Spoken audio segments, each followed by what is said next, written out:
Buongiorno e un Good morning and welcome to the President of the European Parliament, Mr. Davide Sassoli.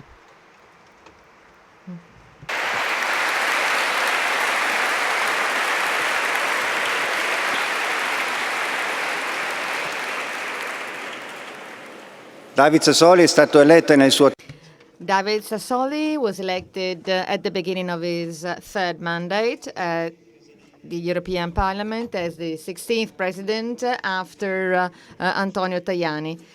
I'll say 16th president because this is a very young institution, but with a very important history. During the electoral campaign, a lot has been said, and in quite conflictual terms, on the European Union, on its lack of democracy, on social responsibility and economic responsibility. In the end, Eurosceptics have not reached their expected result, and this is yet another reason for MEPs in favor and promoting Europe to engage with skills and determination and competence to tackle the issues, citizens' issues and their concerns. In a recent statement, you said that this is going to be political and pragmatic legislation that is going to cater for the needs and the problems of rule of law, social cohesion, and migration. It's a very hard engagement program. But these are the issues at the heart of people. Therefore, we are going to hear three speakers dealing with the social problems, poverty, the youth concerns and families. So we will immediately start with Giovanni Bruno, president of Banco Alimentare Onlus Foundation.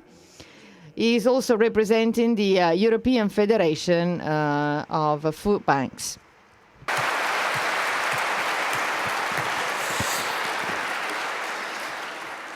Buongiorno a tutti, autorità. Good morning to you all, dear authorities and President. First of all, let me thank for providing me this opportunity, not only to us, Food Bank, but also to the other three food banks, banks, biomedical banks, and other banks, which share with us the spirit and the founding principles. I'd like to start with a quote of the Pope, pronounced on the 16th of May before the representatives of banks joining the European Federation of Food Banks during our meeting, FESA meeting. We need to go back to the solidarity roots of Europe. It's nice to see languages, beliefs, traditions, and different ideas that are here not to share their own interests, but to cater for other people's needs.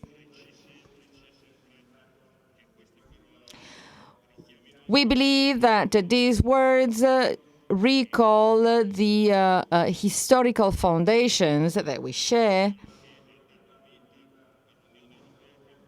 and the founding principles of the European Union following its motto, United in Diversity.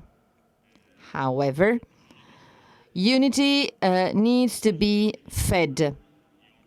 And it can be fed through works, thanks to people who can create cohesion and solidarity.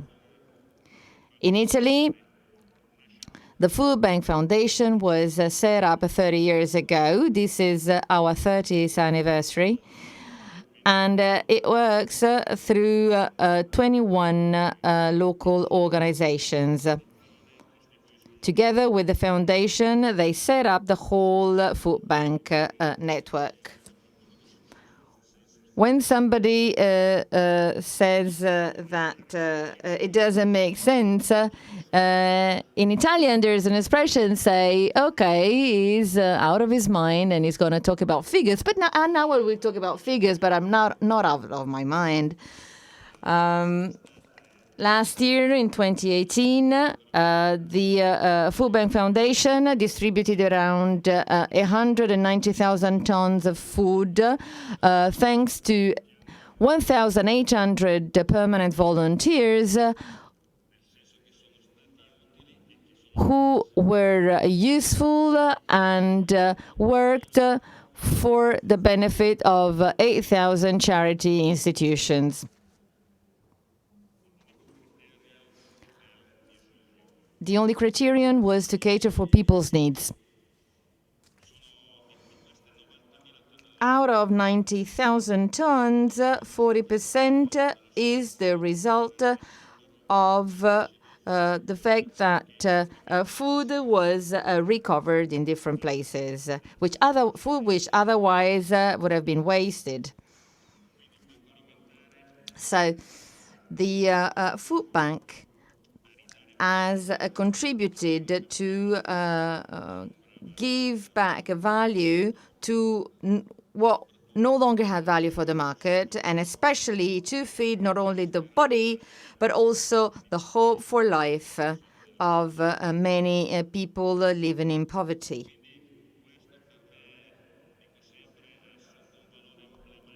To me, this has the utmost importance, and it is a symbol of the concept of circular economy, giving back value to something which seems having lost that value.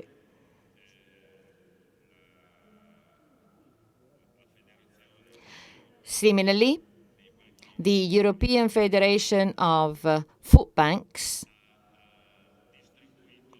has distributed food to about 9 million people throughout Europe.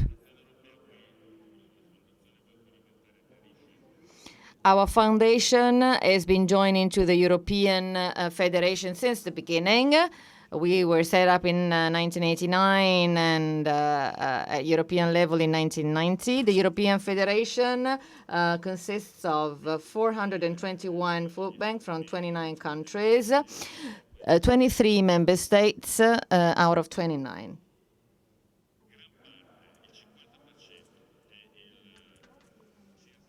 50% and 21% of what has been distributed, 50% for Italy and 21% for the European network, has been possible thanks to European funds for food aid.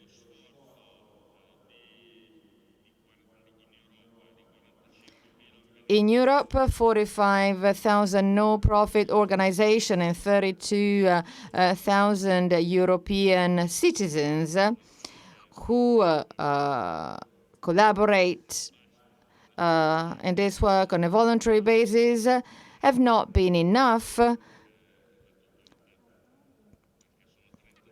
because actually there's 33 million European citizens who are in need. Continuous crises have hardly affected many people, including people who until recently have led an ordinary life and then all of a sudden are in dire need. The problem is not to survive, but to live with dignity.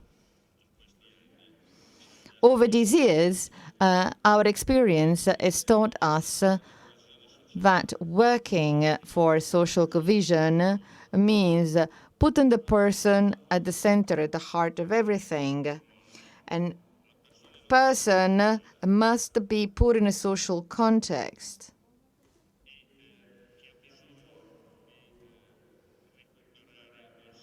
As a person needs to discover once again its sense of belonging to a community. The effort to establish long-term strategy is needed, and that requires collaboration of different stakeholders that can combine solidarity, employment policies, social policies, and economic policies. Social cohesion is a great opportunity for development, through which the reduction of inequalities among citizens, as identified by Agenda 2030 of the United Nations, can be achieved. In particular, food aid is the entry point.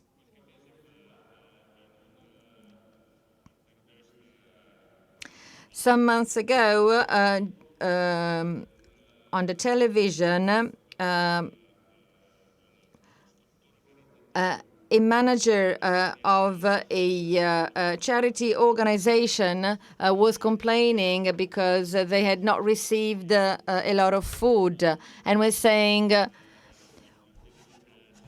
we should avoid that problems start again with people robbing in the houses and people starting stealing because they have nothing to eat. Therefore, we need to ask the European Union to help us over the period 2021-2027. So the budget for that period will have to consider these issues. In one of your recent statements, you said the poor cannot wait. If the European Union cannot take charge of those poor people, Europe will have lost its soul. Reducing resources in this context means running a big risk. Thank you very much to Giovanni Bruno. I will now ask Pino Morandini, Vicar Vice President of Movimento per la Vita, to take the floor.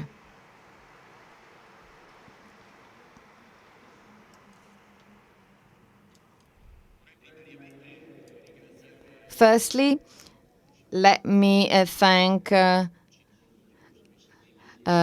meeting, and Emilia in particular, but not only, also all her co-workers and all the staff for inviting me here. Greetings to the European Parliament and the facilitator, Bernhard Scholz, and each one of you, because I see many people in the audience, and that gives importance to our meeting. The title of this debate is very interesting and challenging because it invites us to go back to the anthropological values, making Europe what it is, to understand how today we have to understand if they still have a value. Compared to what Gasperi, Schumann, and Adenauer were saying, they thought about Europe as a non-religious state, still aware of their Christian values, based on the European identity, and Europe, which could economically compete with other continents. As I was saying, compared to yesterday's Europe, today's Europe is somewhat lagging behind, because oftentimes the market is the priority. Subsidiarity principles should be implemented by member states, but sometimes there's a few problems in that. So we should all help Europe to rediscover itself, to find its own roots, because as you all know, Europe is not only a geographical area, but also a cultural area. So each one of us has to contribute to that positively and be proactive in order to promote the European culture. This is not just stated by believers, but also by non-believers. Neil Ferguson, Scottish writer, says that he's a layman, but he says that we absolutely need Europe to find its roots once again. So my task is to talk about two roots that make this Europe what it is, that I hope can still help Europe to become once again the Europe of the past as wanted by the Founding Fathers, as in family and human life.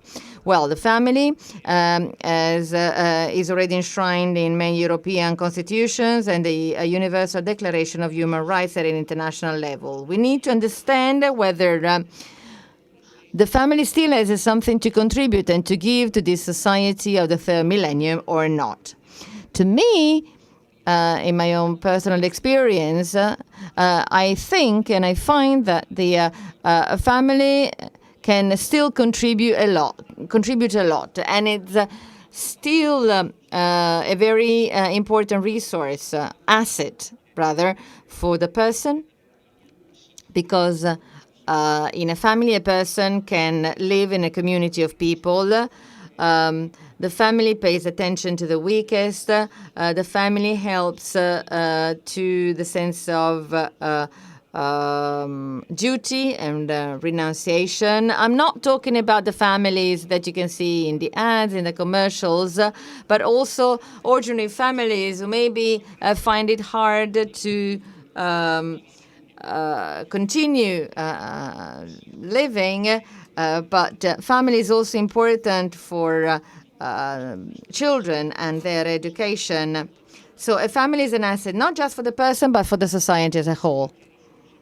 It is also an asset for the person for different reasons. Usually in the family, the person lives the most important moments of their life.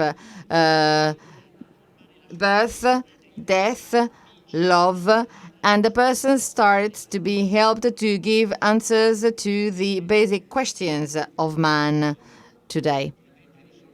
And clearly, the family is also an asset for the society because it is the first school of virtues and social virtues.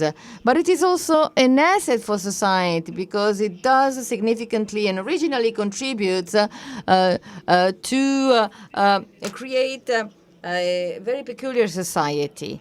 Our personal well-being depends on the quality of our human relations. Well, the social genome of the family is focusing on relations. Today, the society increasingly needs human relations. So if the society is to be made more human, now the family has to keep its genome. Otherwise, there's a lot of risks, both for the family members and for the society as a whole. And this can also help us act together, as we were saying before in the meeting between us speakers. So somebody has to work for the culture of the family, this culture of the family, and without being ideological, by providing non-religious ideas behind that. There is many empirical evidence showing that the family is a decisive factor for the spiritual well-being of people. And evidence shows that it is useless to complain about what goes wrong in society, individualism, fragmentation, but it is useless to complain if institutions do not pay attention to the family, because the family can prevent the social evils or maybe takes care of them. Let's think about all the parents who take care of their children who are in need, who have difficulty, and therefore the families can also help the society. So the family is working for the common good. So what is the state and what are regions doing for the family? Well, Over the past decades, the state has not been doing much, and this is why we have to push it to do a lot more. Although there are some virtuous regions, Trentino Alto Adige in the north of Italy established the family package. In the early 90s, 100 million lire were invested for the family in that region by providing services and financial assistance to families. Clearly, more investments are needed, and the family has to be seen not based on all the family members, but as one single entity with rights and duties, knowing that investing in families, which is a symbol for social citizenship, then the family can be richer. The family is increasingly becoming an asset, providing primary services, which can only be to the benefit of the society. I'm not an economist. I don't know anything about GDP, but bit by bit, I would like that the state goes beyond the GDP in order to understand that the family can make institutions save money when they take care of their own elderly at home, when it welcomes the children maybe from other families. Clearly, that goes hand in hand with the life and births. There is now a demographic decrease whose negative effects are already seen today with its impacts on today's and future generations. You understand that the role of the family is key. And this leads me to the wonderful title given to this meeting. Your name was born from what you gazed upon. Now I'm thinking about all the many women who, over these 40 years of meeting, have had access to the Center for Life Assistance, and they have been welcomed by the look. The look speaks a lot about our humanity, and a look was enough to convince these pregnant women to welcome the fetus they bore with them in their womb. There was a woman who already had 2 children and was still pregnant of a 3rd child.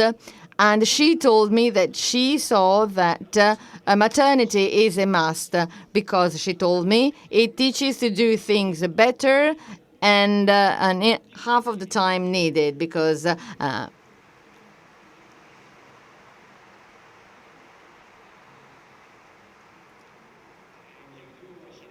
to conclude,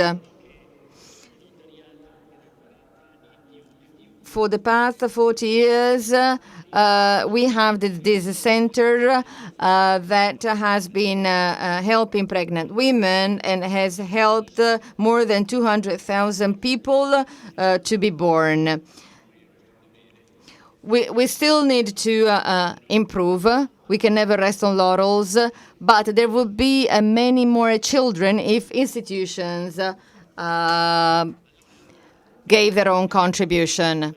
So I know that you, President Sassoli, are quite interested in this kind of issues because I know that you pay attention to that. So I want to urge politicians that dealing with the family and dealing with life can give back a meaning to politics, can make people feel closer to politics.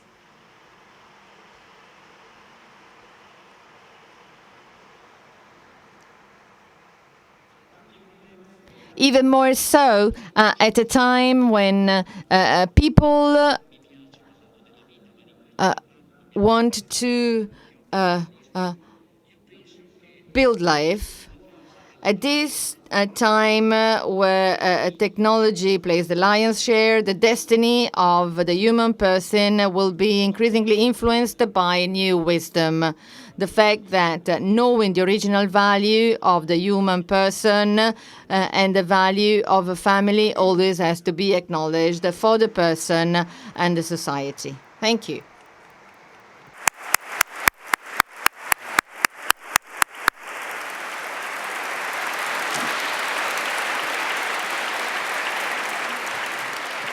Grazie.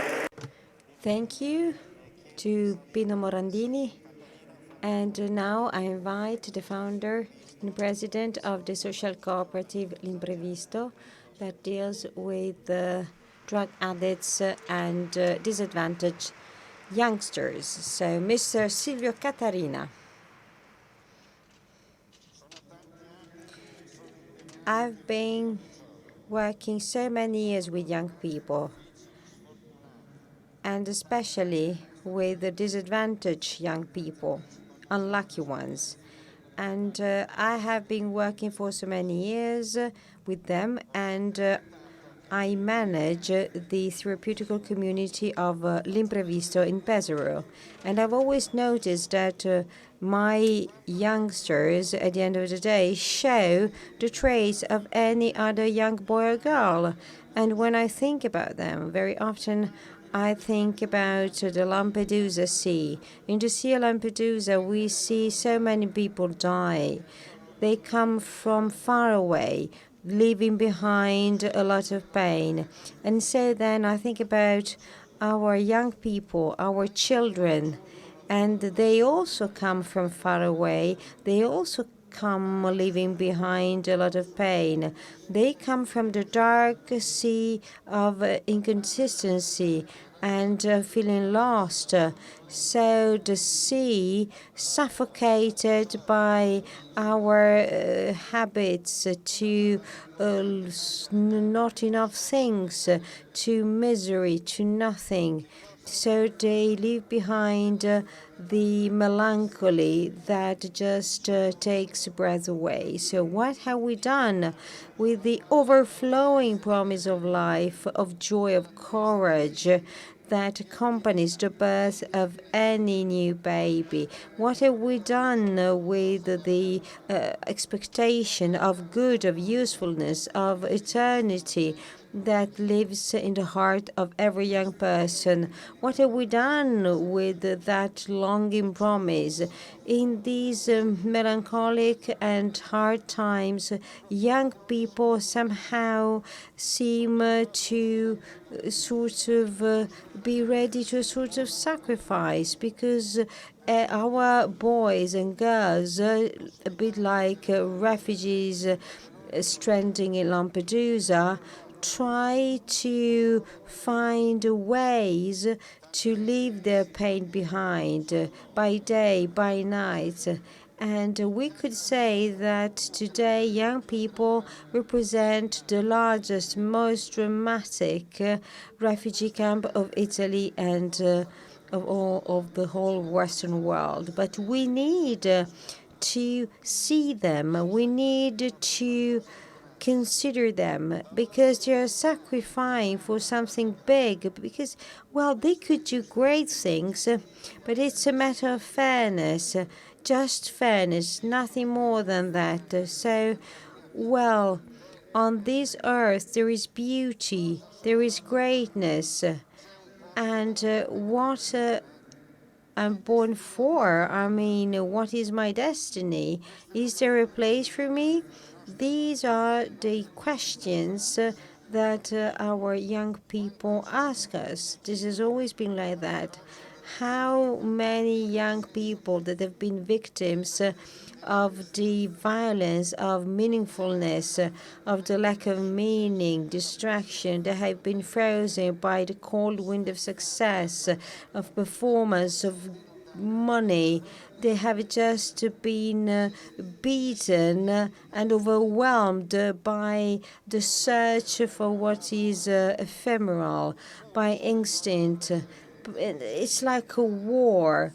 But still, these young people are beautiful, smart, proud, curious, bold, but sometimes they become frail and they just get shattered and upset by our life, by our cities. Yes, the weakest parts are the youngest ones, and they are the object of a destruction, of this desertification. There is an educational emergency that should lead to a sort of strike back movement. We need to do something to fight against these psychological, mass media related existential frailty that seem to carry away, in particular, the weakest ones.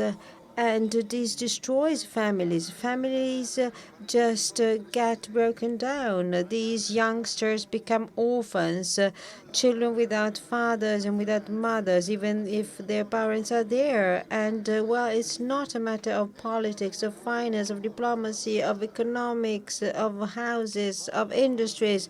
What counts the most is the heart of man, his soul. So the questions that we all ask ourselves, the desperate need of life that is bursting young people. We need adults, we need parents, teachers with a big, big heart that can welcome them, that can sort of teach them mercy. We need education. We need a new educational ability of our people, of our whole society. Otherwise, young people will keep thinking that the law of the strongest will always prevail, because this is what they do now, or at least try to. They think that life is just a matter of power, of success, of domination. They think that the evil is ruling the world, and so the last winner will be evil. They think that change is not possible. It's not possible to love each other, to support each other.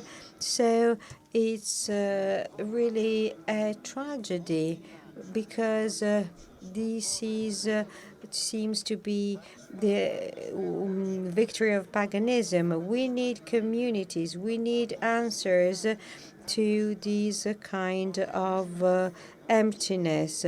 We need to find a presence. We need to be there for them. We need to do something, and in particular to be interested in the pain that is in the world, in particular young people's pain. We need to let them know that we care, that we worry. Mr. President, Mr. Sassoli, if I can sort of tell you, dear President, please listen to these sorts of cry of desperation, because it can't be that the most precious treasure of all is lost like that. Certainly, this is the most longing sort of cry ever. So, Mr. President, you can certainly listen, because you're certainly sensitive. It is important that young people understand that their life is precious to the others, that he is needed by the others. He needs to feel that he is important, that he counts, is worth, so that he has a role to play. How beautiful to see a reborn young person. So this is so good. So this person will be absolutely active and will be able to do incredible things to overturn the world. So certainly it will be able to do incredible things, because actually our value is deep down us, is inside us, is something that becomes before us, and they will understand this. So young people want to experience something radical. They really long for that. They are looking for something irreducible, unprecedented, unexpected. Life is a voice calling, a vocation, a burning fire. Let's choose the poor, the small, the little, the weakest. Today, these people are young people. We should try to target the weakest to beat the biggest, the greatest, the richest, to create something new, to find new ways, to build new works. And so there is a constant search of something different, not just methodology. So there is a constant quest for a new heart, a new life. This is a biggest sort of desire of man, to have the man just somehow being overwhelmed by love. And I would like to conclude with a sentence uttered by one of the young people I work with. I want to leave you with this message just to share with you my main message. And this young person said, I found out the most painful thing to me. And to me, the most painful thing is to have a girlfriend that you love so, so much, and you are not able to tell her. Well, this sentence moved me so much, and it was a meaningful sentence. And it then went on, adding, and even more so, you are not even able to explain why you love her so much. Well, I think that a young boy who is not able to express what is in his heart, and so I think that this boy is a poor boy.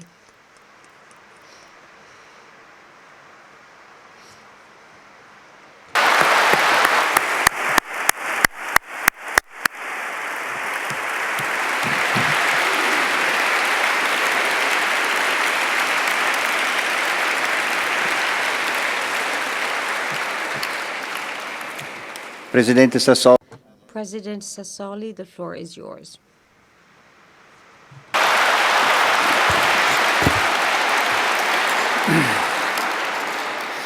Carissimi.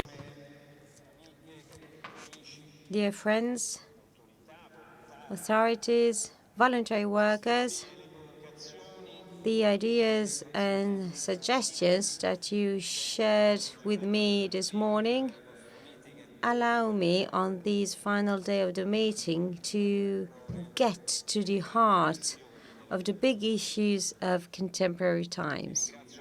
I thank you very, very much for your invitation and for giving me the opportunity to reflect with you on the hopes and concerns of our current times. We all feel the dangers that are there.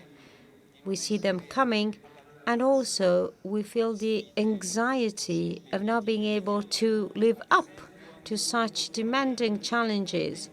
And we also see that some would make us abandon the values on which our cohabitation and living relies. Well, our generation today, in this moment now, has to face all this. And there are new questions resulting from a world that has changed so much under our own eyes, a world that very often we have not been able to understand and to regulate. When I was a young boy, I'm pretty old now, I asked Professor Lapira what he meant by the eschatology of the deep. Well, he told me that, you need to consider things as an ocean. So as an ocean, there are deeper streams and superficial streams. And so you need to understand what is in stock, the sort of deepest streams. And so politics should understand that, those streams, before they come to the surface. And I also know that there is a lot of disappointed today about institutions, about politics. There are institutions that are not considered as the common house likely to protect and promote our freedom. And these feelings arrive and are present in all EU countries. They come from the injustice, the exclusion, and they are also somehow used by those who think that the European Union is going to be a competitive entity because it's related to values and humanity. Too many today bet on our weakness, on our divisions, and they try to take advantage of those. But if we have a look at the world out of the European space, we see that the forceful and power dynamics need to be tempered and regulated, and we are urged to justice, to fairness. In order to be able to give answers, we need to be overwhelmed by the desire of change. So we need to go back to the questions asked by the Pope when he urges to work to make globalization process more human. This is the key crucial question of our times, and this is the only one that can let us rediscover that vocation that over the last 70 years brought us to create a space of democracy where the law is the key element regulating relations between and among European states, between and among our citizens, and in the future between and among the states that are aspiring to join us. Europe becomes more and more and remains the only space of freedom.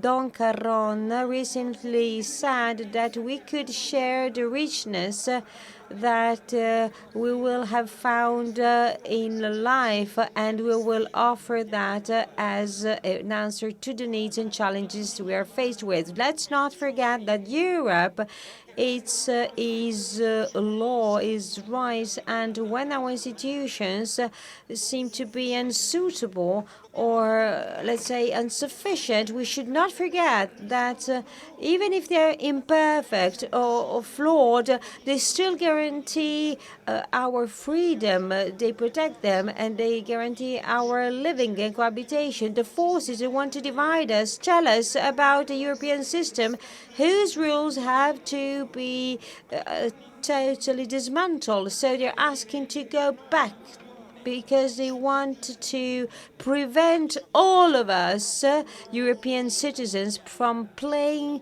their role on the world scenario, going back to what Pope Francis urged us to. That's why we need to regulate the use of force, not just military force. We need to sort of prevent our.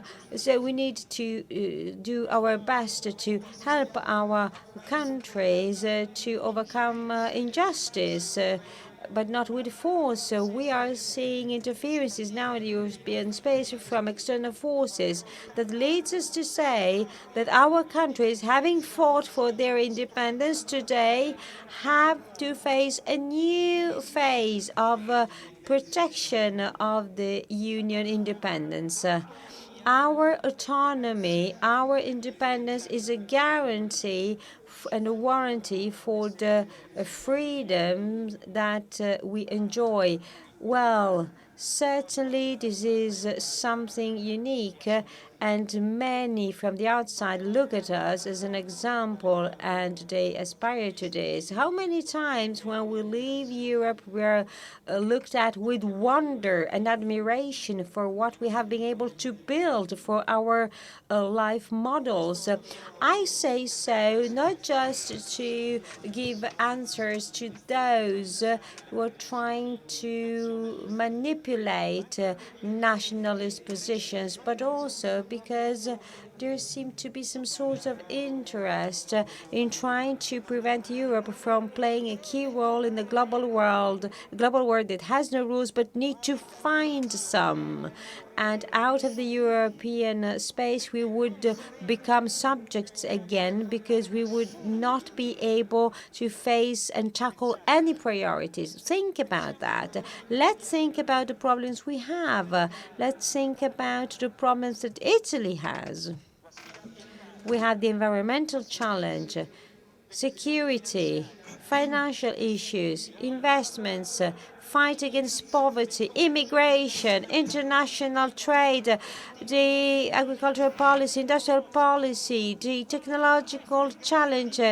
And these are big issues. And which one of any of these big issues can be tackled by one single country all alone, all by itself? None of them. None of them. And for many of these big issues, the European space is already too small.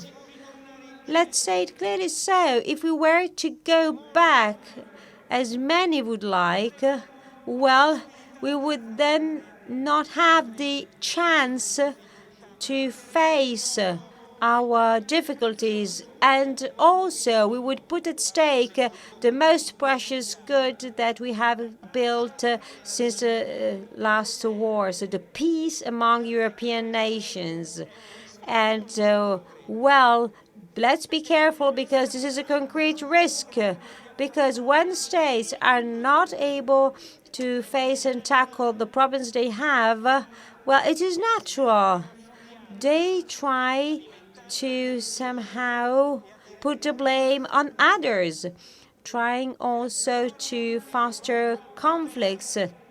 And this is the history of modern Europe. This is the history of the previous generations. It's history that brings us back to yesterday, 80 years ago, August 23rd, 1939, when the Molotov-Ribbentrop Pact was signed, a non-aggression pact between the Nazi Germany and the Soviet Union. 6 days after that, the war will just start. Pope Pius XII understood that it was the green light for Poland invasion, and he sent a radio message. It is famous because there was a formula, a sentence, something that we still need to protect today. Nothing is lost with peace. Everything can be with war. This is a message that did not stop the beginning of the Second World War. 6 days after that, with the huge death toll and the eternal European shame of the Holocaust. And we need to remember this date, even the witnesses who experienced and witnessed that have almost all disappeared. And we need now to look at those events with a force of reason, and without the precious and helpful support of those who experienced devastation, massacres, bloodshed, and violence, hatred, the seductive force of nationalist evil. But also we need to remember that those who went through that horror gave us democratic institutions, democratic and European institutions that we have to protect as guardians. We are all in charge of that custody, of being guardians of those. We are all guardians of democracy in Europe. Technological progress, simplification, the barbarian simplification of language can sometimes let us think that we can think and say whatever we want of democracy in Europe,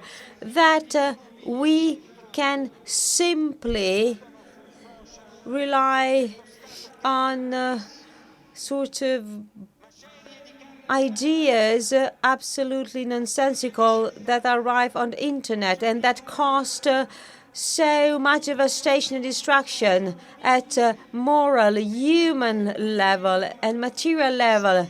And some people seem to say that those times were characterized by moral principle. Instead, that opened up an abyss of morale.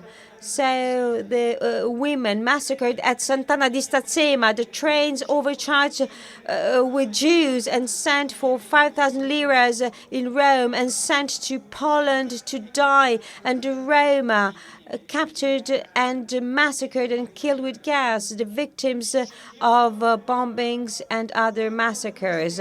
Those that destroyed Europe found also Christianity that was not ready. I mean, it was fighting against modernity, and so the fall of the liberal regimes should have been considered as maybe a possibility to develop another way. And I'm interested to learn a lesson from that, as you and the Catholic world was able to embark on a pathway of rebirth.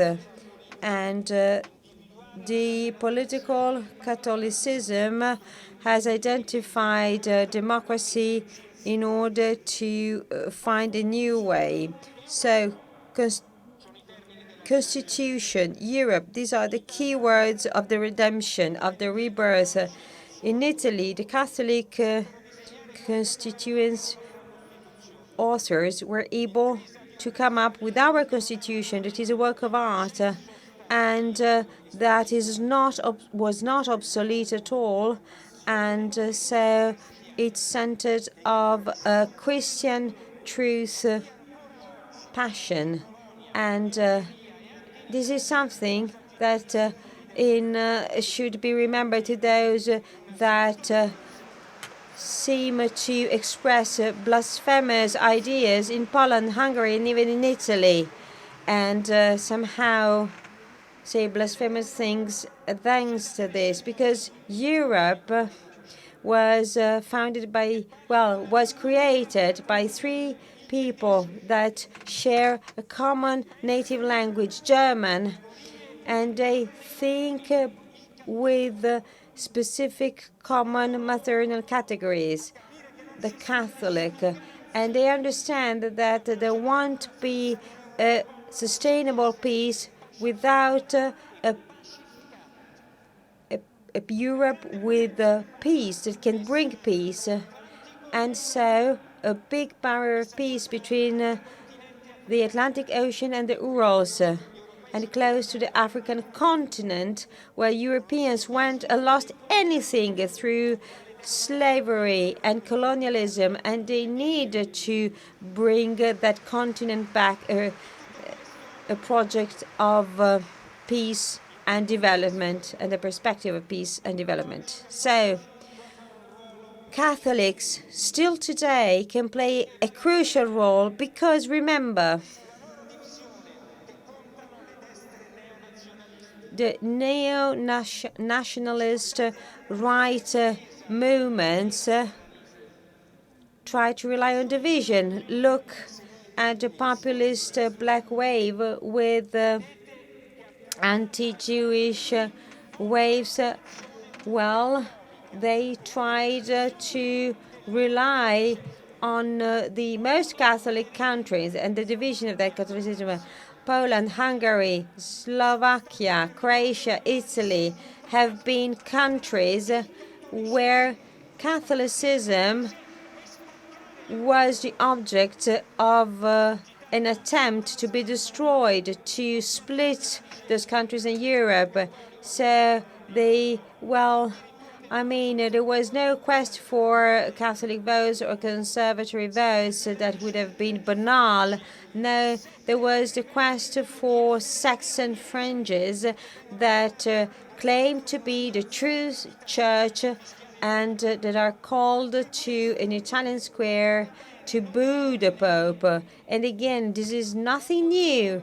Believe me, when Pius XI So this communique to the members of Action Française in 1928, well, he didn't do that because of their political conservatism, but because they wanted to divide the church, and so that's why he excommunicated them. But, well, if church prefers the medicine of mercy instead the weapons of severity. We need to go back to Pope Ratti and say that Catholicism is not a shop where you can get a crucifix or what you need, but it's a Christian people that is legitimately pluralist when it comes to political choices, and as to faithfulness and truthfulness to Constitution when protecting and defending the democratic system won't be divided. And the Constitution that enshrines so much Christian experience, it is woven with the first principle of layness. Well, there stays their sort of overlapping, their connection and the guarantee of our values. Well, we need witnesses of evangelical radicality and of principles. So testimony is a word that is very dear to your community. So we need to go back to words recalling the regenerative force of origin as well. So especially when you always need to tackle difficulties. I say all this to tell you that we need to feel accountable and responsible. We need to feel the weight of that responsibility. We need to feel that responsibility. It's big weight, especially now, considering the times that Europe and our country are going through, considering the fatigue and the contradictions. Well, the Catholic world will bring to the Mass tomorrow morning 7 million people and should continue to teach those virtues that the mercy of God let us understand, learn. And well, then there may be some hope, and that hope will make political formulas a way to reach democratic participation achievements, letting the full development of personality as the Constitution indicates as the Republican good by excellence. So by definition, these are uncertain days, and we need a lot of trust and confidence in the persuasion, dialogue, and sort of exchange ability. Political forces can be useful if they are acknowledged as useful, and also it is important for parties to be committed for the good of the country. And I share literally what Cardinal Bassetti told you about the crisis this country is suffering right now. But also I'm here to tell you that we need to question ourselves on our share of responsibility in relation to this crisis, because we are also to blame partially for that. Because over the last 25 years, well, those who thought that you can have a good career only if you show a good example, and that the only conscience that counts is your own, and the democratic duty means sacrifice.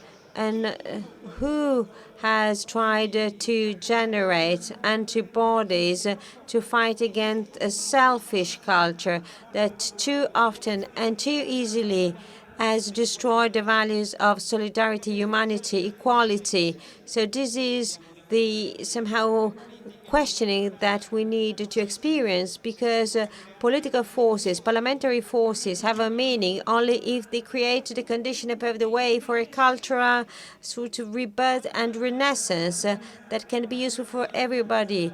and the nationalist propaganda machines just leave Italians in a lot of trouble.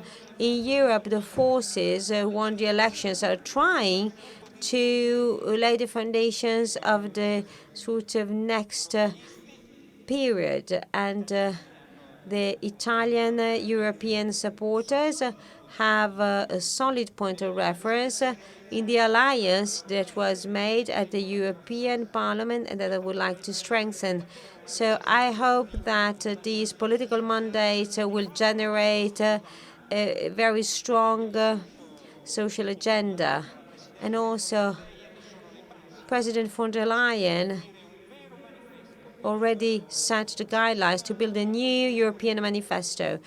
We know that these hours are crucial. These are crucial hours of reflection for Italy, and we hope that clear words on the policies we need will come soon. The European agenda can be a good reference point, a good beacon, because it has demanding and challenging goals, and in order to favor sustainable development, trying to respect the Pact for Growth, relaunching investments, developing a strategy against poverty with a directive framework on minimum wages and social protection plans. The new Italian government will have to set challenging goals for sustainable growth, as Professor Giovanni explained very well here yesterday. So we will need to take good care of the planet and also of the people. And faced with disasters that devastate Siberia and the Amazonian forest, so European can give a sign. Why don't we launch a symbolic campaign? For instance, from here this morning, from the Rimini meeting, any mayor in Italy and Europe should be the starter of a new hope, and with a symbolic gesture that won't fix the problem, that can sort of let us network with the others. Plant a tree with a slogan beneath, "You are my breath." You are my breath. Institutions, citizens, people, communities that are responsible. We have plenty of ideas, and we invite the Italian authorities to sustain the creation of an international bank, to introduce taxation for the technological giant, to eliminate fossil fuels, and while the European Parliament is ready to work on that, while Italian authorities know, each one has to play their roles. We need a stronger Europe in order to respond to the competition of powers like China and the US, but also to have relations with Russia and Turkey based on values of the rule of law and democracy. A stronger Europe, dear friends, can't be uniquely the result of laws. We also need to invest in social forces. If we want real change, we need to invest in their autonomy and independence, in the role of associations, trade unions, and also we need to invest in people and communities, in people's individual freedoms. And this is the eternal sort of area on which the European social model will be put to the test, because all relations, social, human, of solidarity, are the backbone of democracy. And again, this is the result of Christian culture, and this is something that has become part of the foundations of this common house, because the verticalization of powers, may it be geopolitical, financial, economic powers, seem to discourage independence, autonomy, and social responsibility. In Brussels, we were able to find agreement over the last few months, and we tried to take countermeasures to react against anti-European forces. Building up policies without the required level of agreement would be sterile, would be useless. We need dialogue, we need exchange, we need mediation. These are noble words for politics. These are words that need to come back into the vocabulary of Europeans and democratic people. If politics is not all, as Aldo Moro said and warned us about, well, nobody can consider politics as, the best of the things. Well, we hope to fix the crisis in order to get again a primary role in Europe. We hope that developing dialogue is an enriching process, and we know that far too well. We know that because we are wise that history is hard, it's difficult. There are always obstacles, and saying one's own goals and trying to achieve them is not enough. Exchange and dialogue are key, but not to cannibalize the others, but trying instead to emphasizing the status of our democracy and the priorities of our citizens and our country. However, you can't govern without full powers the seventh world power. Well, full powers are usually asked for by those who consider themselves independent, so they're not necessary, and think that a strong man can fix with a magic wand any problem, or maybe with the use of force. So we need to be aware of the danger of domineering attitudes. Europe should be considered as a safe harbor and a safe port. Well, people who love humanity know that ports have to remain open, because it's not by ill-treating poor people that you build up immigration policies. Instead, let's try to give powers to Europe to face migratory phenomena and flaws. Let's try to commit for a reform of the Dublin Treaty that has been voted by the Parliament with large majority, that establishes that those that land up to Italy, Greece, Malta comes to Europe, and Europe has to take care of those. And so I invite also the European Council to take out that reform of that agreement and approve it. I dream about a Europe of which we want to say that human rights were the last utopian dream of Europe. As Pope Francis said, Europe is an open space, a participative space. It's a space of solidarity. That's how we want it, and that's how we want to strengthen it. 100 years ago, in a famous speech to the soldiers and to the army, Mussolini said, we need to turn fear into hatred. 100 years after that speech, we need to turn fear into solidarity, because solidarity is a multiplier of well-being and of security. But this is possible only with a alive, plural society that is based on the human principle, on dialogue, and not, as it was very well said before, not a society of isolated monads, but instead a society made of solid relationships.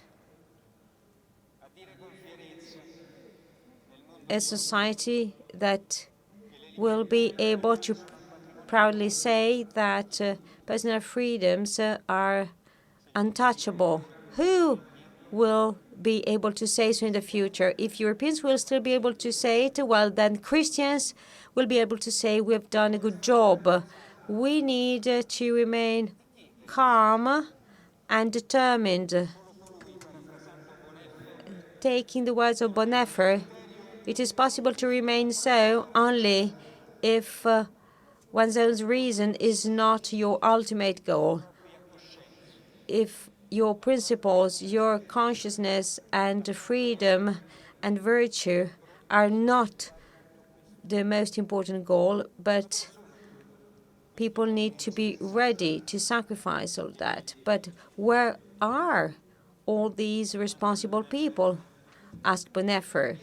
So Bonnefer's question is terrible, but that is true to each one of us. Let's keep it in mind, well, not to feel anxious, but to make us courage, to feed our courage and hope, trying, as Emmanuel Mounier said, always trying to have a great imagination.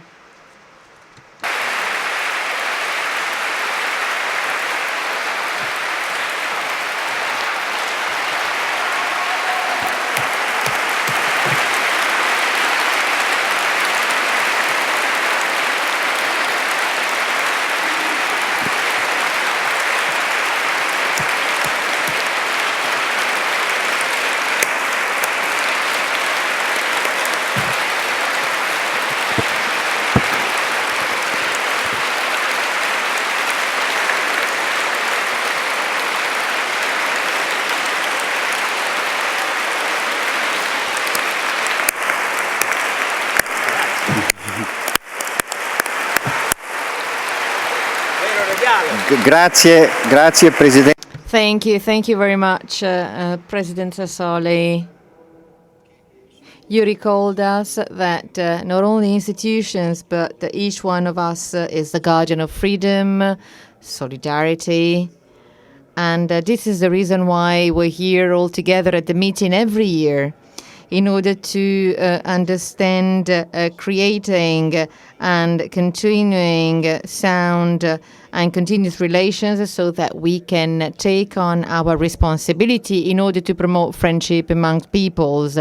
This year we've had many dialogues between different cultures, different peoples, different religions, and we want to continue this way. So warm thanks for your words and for your presence. And